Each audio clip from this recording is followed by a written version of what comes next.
Do you ever study hard, you think you know the material down pat, but the next day you sit down for your test and that knowledge has disappeared faster than a box of free donuts in a break room? Well, it turns out that there's one easy hack that you can do toward the end of your studying that will help you lock down that knowledge so it won't suddenly evaporate as soon as an exam timer starts. And even better, it doesn't actually take any additional study time. I'm Andrew with Brainscape, an adaptive flashcard study app built on decades of proven cognitive science research into how we learn better. Now, you may have heard me say before that spaced repetition is the most important study technique in the learning process, which it still is. The best way to learn new knowledge is indeed to break it into small Q&A format, like flashcards and Brainscape or otherwise, so you can spend more time reviewing your weak items and less time with the stuff you know. That's science, and we've been over that in many other videos.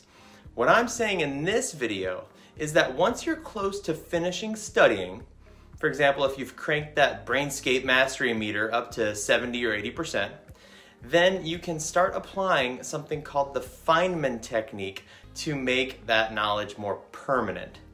So what is this mysterious technique? Well, it's named after the physicist Richard Feynman, who was famous for taking difficult concepts and making them very simple for his students to understand. But in this case, we're talking about you being the teacher who simplifies the content, as if you're teaching it to a kid or your grandma or that SpongeBob stuffed animal that you still have on your bed for some reason. The beauty of this method is that you're doing all the teaching from what is in your head, using free recall of all the knowledge you've previously studied, which triggers your hippocampus to stimulate a different type of neuron connection that will be more robust over time.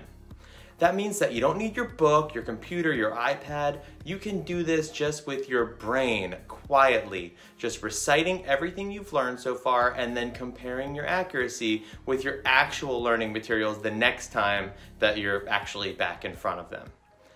This means that you should save the Feynman technique for times when you wouldn't otherwise be able to study, like when you're taking a shower, you're on a bike ride, you're driving, or you're trying to fall asleep. And bonus, if you are someone who falls asleep during lectures, maybe it'll even help your insomnia. And that's what I meant in the intro when I said that it takes zero time out of your day. You're just doing it while you're doing the things that you were already going to be doing. And you can make it even easier to remember to do this every day by tying it to an anchor habit.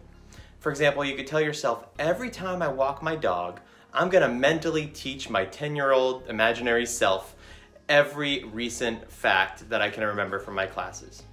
And since you're probably walking your dog almost every day, or waiting for your oatmeal to cook, or whatever other daily habits, you have that anchor that ensures you can easily add on that new study habit with less mental energy of having to remember to do it, making it more likely that the habit actually sticks. Even if you don't have a dog, just do it on your regular walks, and you don't even have to worry about forgetting your plastic bag. Alternatively, you might even try it the other way around, saying something to yourself like, the final thing I do when studying for any test is to go for a long run, walk, bike ride, whatever, and not stop until I've recited everything I can remember from my studies. And since you've always got to study, this is a great way to trick yourself with that new anchor habit of actually getting some more exercise in your day. Bottom line, that old saying, the best way to learn something is to teach it, is proven cognitive science and is a perfect complement to your spaced repetition study techniques that you can easily turn into a habit without taking any more time out of your day. If you like this advice and you want to develop better habits and motivation for school and for life, please subscribe, check out those spaced repetition flashcards over at Brainscape, and prepare to rise to your challenge.